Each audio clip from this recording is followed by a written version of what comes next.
Assalamualaikum viewers, it's me Muhammad Naman Sadak with the new video. In this video, we will demonstrate how to write the thesis for graduation or master level degree. In this video, we will discuss all the section of thesis with example to enable you to write your thesis on. So let's start our video. The purpose of a thesis is to demonstrate our proficiency in academic research and appropriate academic communication, both written and oral. A thesis demonstrates our depth knowledge of a particular subject area and our ability to independently create new scientific knowledge. Whenever we are working on our thesis, our university provides us a format which we have to follow during writing process. We will discuss thesis writing from page first to last according to the standards provided by internationally recognized institutions. When we write our thesis, we divide it into three sections. First one is preliminary pages section, second is main text chapter section, and third is end matter. We will discuss all three sections according to their sequence in thesis and let you know how to write all of these. First, we will shortly discuss the preliminary pages. Preliminary pages section include the following pages: title page, approval sheet, declaration, acceptance certificate, acknowledgement, dedication page, table of contents, list of tables, list of figures, list of abbreviation, and at the last abstract. Now we will discuss all the pages in detail to enable you to write these pages. In preliminary section, the first page we included in our thesis is title page. The title page includes heading of our thesis, university logo, student name, registration number, and our supervisor name. After that, we include statement about the need of this study. Then we added department name and our university name. After title page, the next preliminary page is approval sheet. The format of approval sheet is provided by university. We just have to write our name and our registration number, program title, and thesis title on this. Along this, we have to write the name of our supervisor and head of department and sign by them. After approval sheet, the next preliminary page is declaration. In declaration page, author certified that the research work presented in this thesis is his or her own work, and all used sources are properly acknowledged by the author. This document is also provided by university and author just have to sign on it. After declaration, the next preliminary page is acceptance certificate. In acceptance certificate, we write our thesis title, our name, degree name, and supervisor name. This certificate is signed by our supervisor, our external supervisor, head of department, and dean. After acceptance certificate, the next preliminary page is acknowledgement. In this page, we make proper acknowledgements to everyone who help us in any way during the course of our work, including our supervisor, our supervisory committee, and others in the department. After acknowledgement, the next preliminary page is dedication. In this section, scholars normally dedicate their thesis to their parents, brothers, sisters, teachers, friends, and children, etc. After dedication, the next page is table of contents. The table of contents includes chapter heading, subdivision of chapters, and all other part of thesis listed exactly as they appear in the text along with starting page number. The heading table of contents is centered and placed 2 inches from the top of the page. After table of contents, the next page is list of table. This section includes table titles and page numbers. After list of table, we include list of abbreviation page. In list of abbreviation, we provide alphabetical abbreviation of important terms used in our thesis. The last and important preliminary page is abstract. Normally, we become able to write the abstract at the end of the study. but in our thesis we shown it in the preliminary pages section. The purpose of the abstract page is to present the study results briefly in a way that allows the reader to get a clear idea of the contents and to decide whether to read the entire thesis or not. A good abstract explains in a few lines what was actually done and why the work is important. It gives a summary of the major results, preferably with some numbers along with the error limits. The final sentence explains the major implication of the work. A good abstract is concise, readable, and quantitative. And abstract length should be limited to a maximum of 1 page. At the end of the abstract, we have to write the important keywords used in the study. After writing these preliminary pages, the next section of the thesis is started. This section is named as main text chapters. There are 5 main chapters of thesis. First one is introduction, second is literature review, third is research methodology, fourth is results, finding and discussion, and fifth and last is conclusion and recommendation. Now we will discuss each chapter in detail. The first chapter in the main body section is introduction. The introduction should endeavor from the very beginning to catch the reader's interest and should be written in a style that can be understood easily by any reader with a general science background. It should cite all relevant references pertaining to the major issues described, and it should close with a brief description. While writing our introduction, we should focus on the major issues of our knowledge domain, and we should clarify that why these issues are important. While writing our introduction in thesis, we divide it into parts or ingredients. These parts or ingredients are background of the study, statement of problem or research gap, research questions, research objectives, significance of the study, and at the end definitions of the variables. Now we will discuss all the parts of introduction in detail. The first part is background of the study.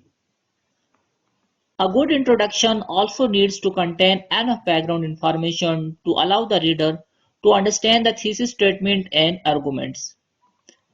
The background study for a thesis include a review of the area being researched, current information surrounding the issue, previous study on the issue, and relevant history on the issue. Ideally, the study should effectively set forth the history and background information on our thesis problem. The purpose of the background study is to help us to prove the relevance of our thesis question and to further develop our thesis. After background study, the second part of the introduction is statement of problem and research gap. A statement of problem is a statement about an area of concern, a condition to be improved, a deficiency to be eliminated, or a troubling question that exists in a scholarly literature, or in theory or in practice that points to be needed for meaningful understanding and deliberate investigation. While our thesis defense, our external supervisor mostly focus on this step and asked, why did you start this topic? What are the lacks in literature, theory, or practice that you want to overcome by conducting this study? The third step in thesis introduction is research questions. While writing our research gap, we mention lacks in literature, theory, or practice that we want to answer by conducting our study. These troubling questions relevant to this lack in literature, theory, or practice we write in this section. Here we write all the questions that we want to answer through this study. After research question, the next step in introduction is research objectives. Research objective describe concisely what the research is trying to achieve. Normally in our thesis, our research objective is to answer the research questions. So our research objective should be relevant to the research problems. These objectives should be specific, measurable, achievable. And beside this, we have to conduct our academic research in a limited time frame. So our objective should be realistic and time bound. After writing our research objective, the next step is to write the significance of the study. Significance of the study provides detail to the reader on how the study will contribute, such as what the study will contribute and who will benefit from it. It also includes an explanation of the work's importance as well as its potential benefits. After writing the significance of the study, at the end of the introduction section, we define all our study variables. These variables may be independent, dependent, mediator, moderator, or control variables. In this way, we become able to complete the introduction of our thesis. After writing our introduction, we start our second chapter, that is literature review. A literature review is a survey of scholarly sources on a specific topic. It provides an overview of the current knowledge, allowing us to identify relevant theories, methods, and gaps in the existing research. Conducting a literature review involves collecting, evaluating, and analyzing publications that's related to our research questions. There are 5 main steps in the process of writing a literature review. The first step is to search for the relevant literature. Second is to evaluate the sources. Third is to identify themes. Fourth is to outline the structure. And at the end, we become able to write the literature review. Now we will discuss each step to understand how to write the literature review. The first step is to search for the relevant literature. In this stage, we search for literature related to our research problems and questions. Normally in this stage, we collect theses, research paper, and books. Then we read the abstract to find out whether these articles or books is relevant to our research question or not. When we find a useful book or article, we can also check the bibliography to find other relevant sources. After this, the second stage is to evaluate the sources. Normally, we are unable to read absolutely everything that have been written on these books and research paper. So we have to evaluate the sources that are most relevant to our research questions and objectives. After this, the next step is to identify themes, debates, and gaps. At this stage, we need to understand the connections and relationship between the sources we have read. This step will help us to work out the structure of our literature review. After this, the next step in literature review is to outline the structure. There are various approaches to organize the body of a literature review. We should have a rough idea for our strategy before we start writing. Normally, it's depend upon the length of our literature review while outline it. We can combine several strategies to outline the structure of our literature review. After outlining the structure, now we become able to write our literature review. Like any other academic text, our literature review should have an introduction, a main body, and a conclusion. Here we should note that based on our literature review, we develop our hypothesis. So we write our hypothesis at the end of literature review. Based on these hypotheses, we also develop the conceptual framework and shown at the end of literature review. In this way, we become able to complete our literature review chapter. After completing this, we start our third chapter, that is research methodology. This chapter puts the study within a particular methodological tradition, provides a rationale for data approaches, and describes the research setting and sample, and describe data collection and analysis method. This chapter provides a detailed description of all aspects of the designs and procedure of the study. While writing research methodology in our thesis, we also divide it into different steps. These steps are as research design, source of data, data gathering procedure, data analysis, statistical treatment, and at the end, statistical instruments. Now we will discuss all these steps of methodology in detail. The first step in methodology is research design. The research design refers to the overall strategy that we combine to integrate the different components of the study in a coherent and logical way. While writing our research design, we write the type of research methodology that we are going to employ in our study. Our study type may be qualitative or quantitative depending upon our study objective. After this, we also write about our study setting.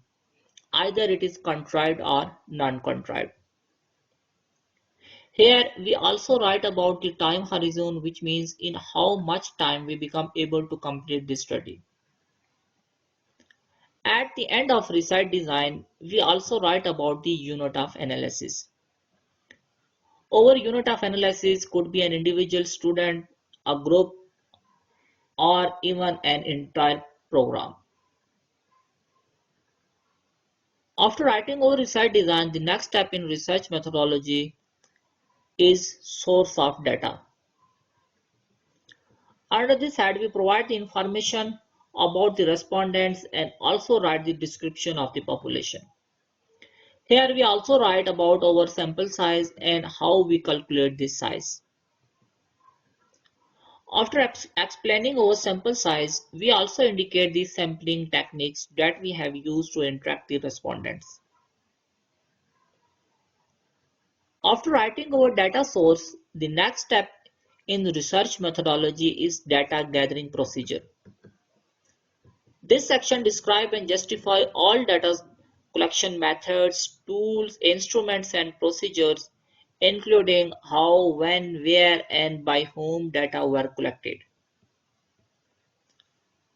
After data gathering procedure in the methodology, we write about data analysis. This section describes and justifies all methods and tools used for analysis of data. Normally, we analyze through graph, charts, and table. After writing data analysis method and tools, we write about statistical treatment. The term statistical treatment means to apply statistical methods on our data. Statistical treatments are divided into two groups. First one is descriptive statistics and second is inferential statistics.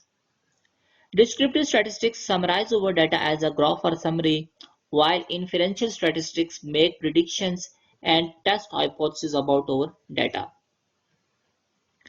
At the end of research methodology, we also write about these statistical instruments. In this section, we also mention which software we have used to run this statistical test. In this way, we become able to write our chapter number 3. After this, our fourth chapter, that is results, finding, and discussion, is started.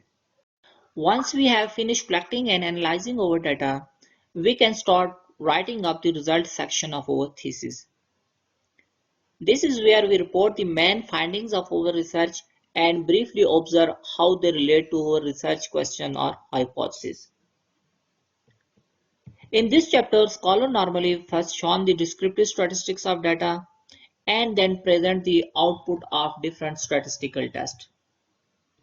In quantitative research, it is also necessary to show the graph, charts, and table, but only if they accurately reflect our results and added value to the story that we are trying to tell.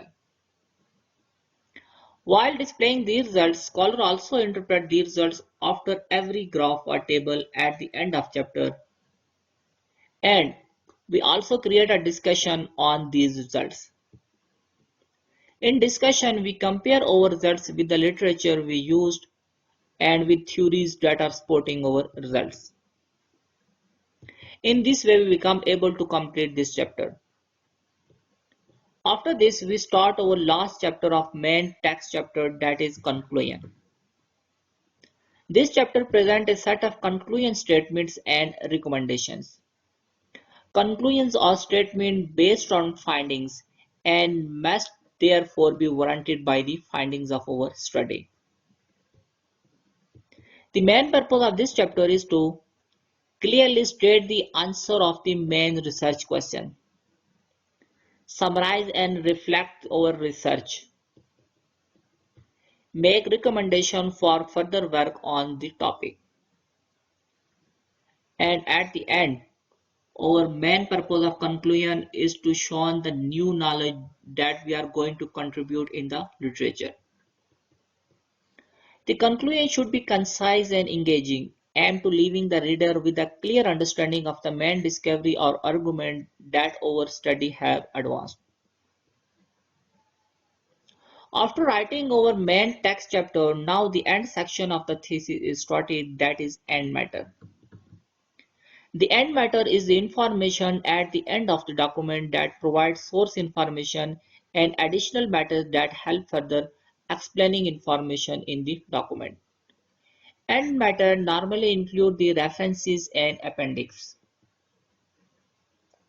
In this way, we write our master level thesis. I hope this video will help you in writing your thesis. If you find it helpful, please like and comments below, and also subscribe my channel for more similar videos. Thank you.